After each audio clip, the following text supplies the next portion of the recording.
video is learning target 8, unit 3, the cell. This is the last learning target in section 1, as it were. First, we'll talk a little bit about how cells grow. Or organisms grow, excuse me, by cells dividing. We don't remain just one large cell. Our cells divide, and as our cells divide, we grow. Cells have a limitation on their size. A lot of the limitation has to do with their function. An egg cell, for instance, a human egg cell, has to be very large in order to contain all the parts for the first several cell divisions, whereas a sperm cell can be very small because it only contains DNA. So a cell's function determines its size. But there are a couple other factors as well. The first factor is called DNA overload. A cell only has one copy of DNA, and DNA codes for the cell's proteins, which proteins do most of the functions of a cell. And so as a cell grows, that one copy of DNA will become insufficient to make all of the proteins that a cell needs. For instance, if the city of Murray only had one grocery store, Murray, it would be crazy, like when it gets ready to snow and people are going out to get their bread and their milk so they don't die. The grocery stores would be flooded, or that grocery store would be so flooded it would not be able to completely satisfy all of Murray with milk and bread. And so that store would be overloaded, just like the DNA in that cell would be overloaded as the cell got too big. Another reason that cell size are limited is that as the volume of the cell increases, the surface area of the cell, like the outside area of the cell, doesn't increase as fast. So it limits the amount of area for the cell to take in materials, take in things like food and oxygen, but it also limits the amount of space that it can get rid of waste. And so as a cell gets bigger, the outside of the cell isn't able to keep up with the inside of the cell. A good way of thinking about this is if you have a cooler or two coolers and you need to cool down some drinks, and you have a 5-pound block of ice and you have a 5-pound bag of like Sonic ice, you know, the little pellets that everybody likes, you're going to choose the pellets to cool down your drinks. Why? Because there's more ice. It's going to be touching more of the drink and more of the water because of the surface area, as opposed to the one giant block, a lot less surface area to volume. So it brings us to the next idea, is this concept of surface area to volume. Here's a picture that kind of demonstrates the material exchange too. Just real quick before we move on to surface area to volume. Notice that these areas here are all the same width, and the smaller cell is able to get more in the same amount of time that it would take this cell here to get just a small portion of materials into itself. So surface area. What is surface area? Well, it is the number of surfaces or the kind of surface. So let's just say that cells are cubes. They're not, but let's say they are. Well, this particular cube has 6 sides, just like all cubes do. And the area of one of those sides is length times the width. Well, if you take length times the width and you multiply that times the number of sides, you have the surface area. Well, remember, the surface area doesn't keep up with the volume. Well, how do you figure out volume? Volume is length times width times height. So surface area, length times width times, in this case, 6, because it's the number of sides. And this always stays constant. And so, whereas these 3 numbers will all change as the cell gets bigger. So how can we demonstrate this? Well, let's look at this particular problem. We can just solve a couple of these. The surface area of this cube that has a side of 2 is 2 times 2 times 6, or 24. The volume would be 2 times 2 times 2, or 8. And so we would say that that has a surface area to volume ratio of 3:1. How did I get that? Just reduce the fractions.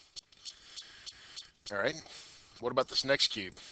Well, it's going to be a little different. It's got sides of 4, so the surface area is going to be 4 times 4 times 6 is 4 times 4 is 16. 16 times 6 is 96.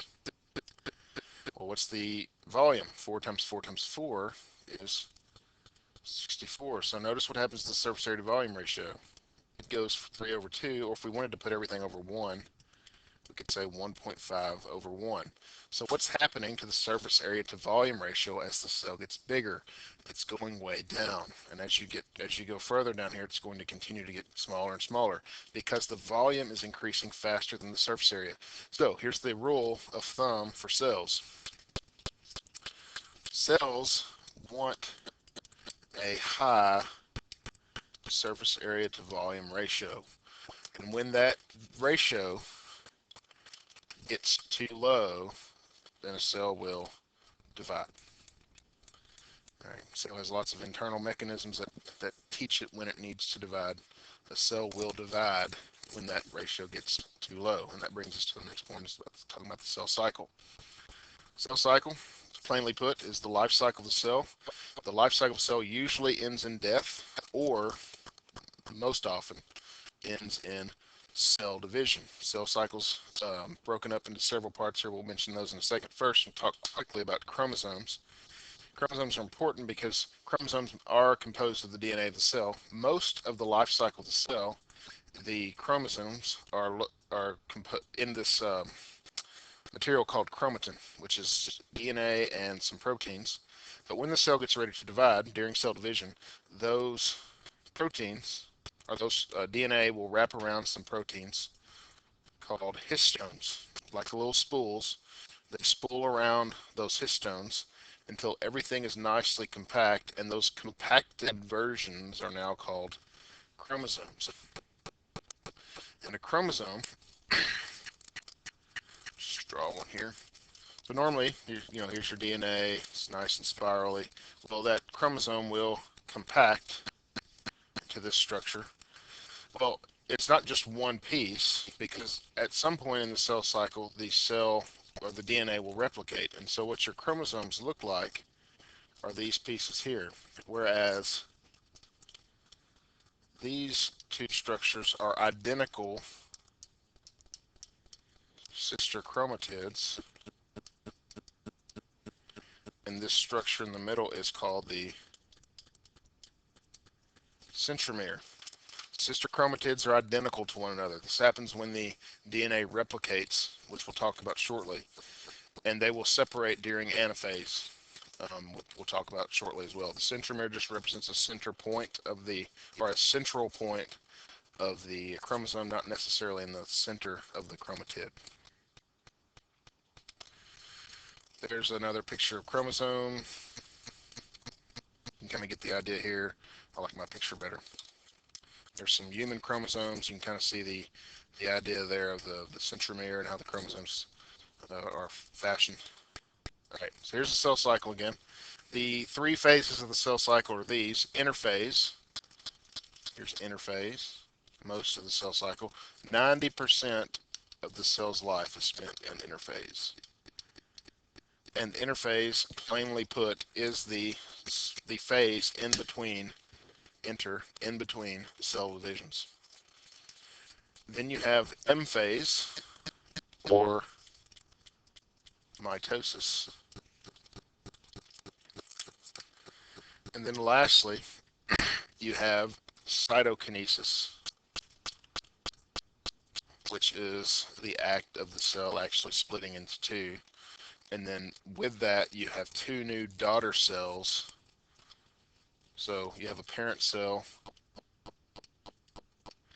and two daughter cells.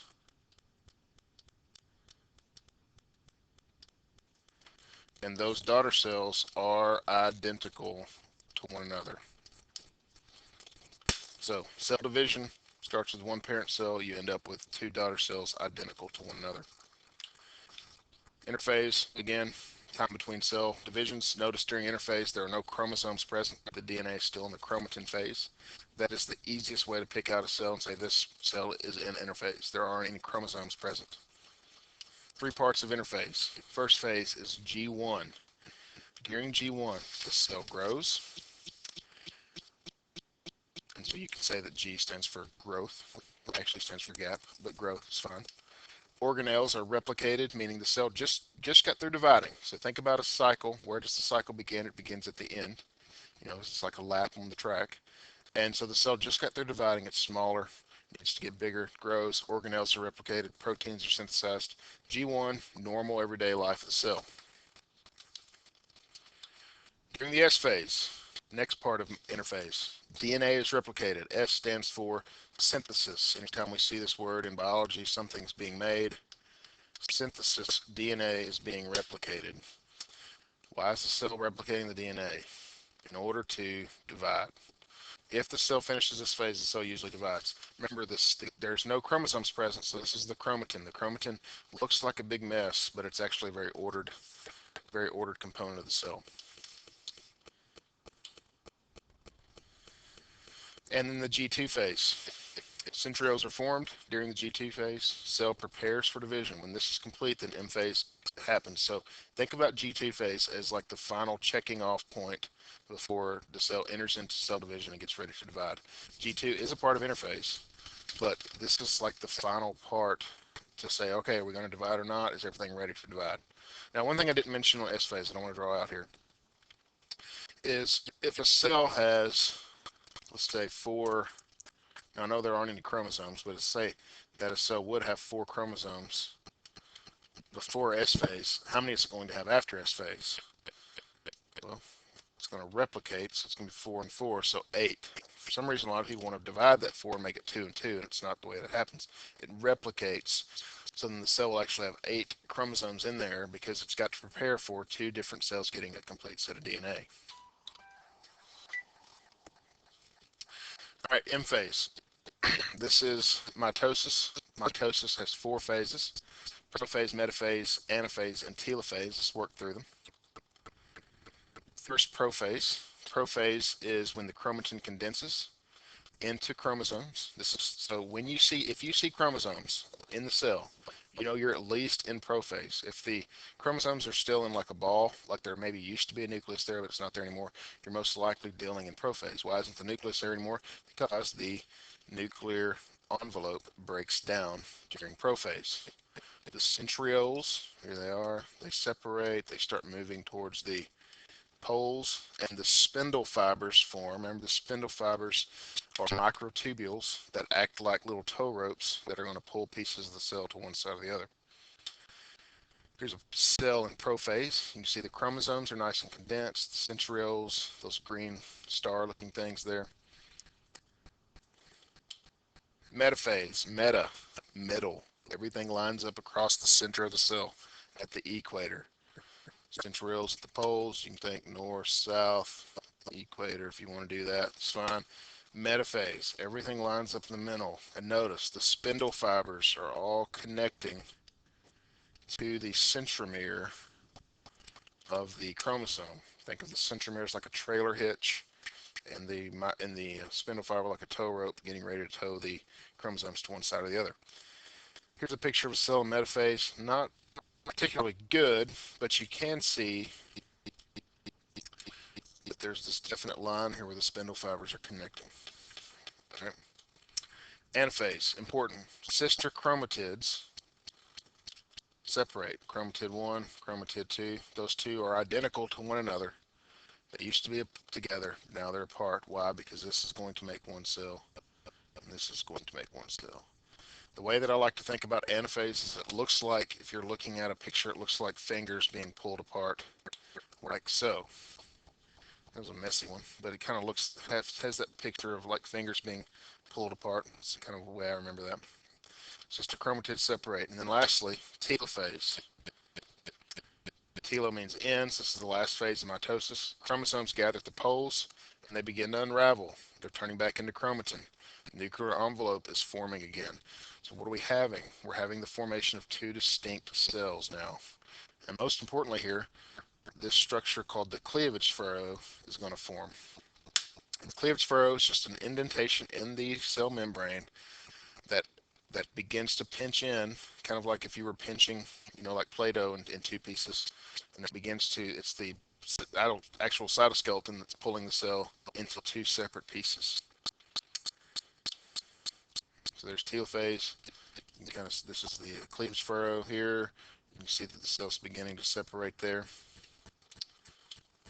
All right, and then lastly, mitosis over, prophase, metaphase, anaphase, telophase, and then last act of the cell cycle is called cytokinesis. Cytokinesis is the actual act of the cell dividing into two identical daughter cells. With animal cell, cleavage furrow completes, the cell pinches in two, you have two new cells. With plant cells, obviously plants have cell walls, so it's a little bit more complicated. How's it going to work? Well, with cell walls, you have the formation of with plants, you have the formation of something called a cell plate. Picture a big room. Here you have this big room, and you have curtains on either side of the room. Well, the curtain can be closed in order to close off the room and make it two rooms. So you can think of a cell plate as kind of being that curtain that's permanent. Cell plate forms, makes two new cells, and so you no longer have just the one cell. So this is cytokinesis in plant cells. Cell cycle is regulated in three ways. We're going to keep this really simple. This is as complicated as you want it to be, but we're going to keep it simple here. Three ways that we're going to talk about. The first way is checkpoints, and you can think of it like this. There's a series of checkpoints on the cell cycle that ensure that the cell is completing the cycle without any problems. If you run a long race, there's going to be several water stations, and those water stations are there not only to give you water, but also to make sure the runners are getting from point A to point B. They're making it, they're not being left behind, that no one's being lost.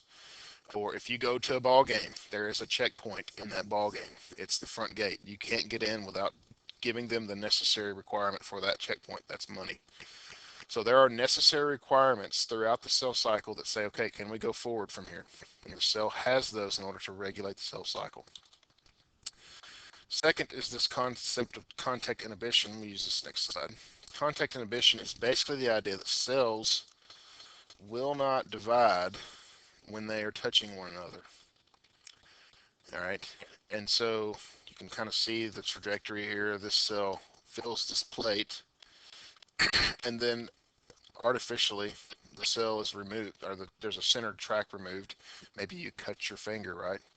All right, and the cells will actually sense, okay, we're no longer touching those cells that we used to touch. How do they sense that? Well, proteins, of course.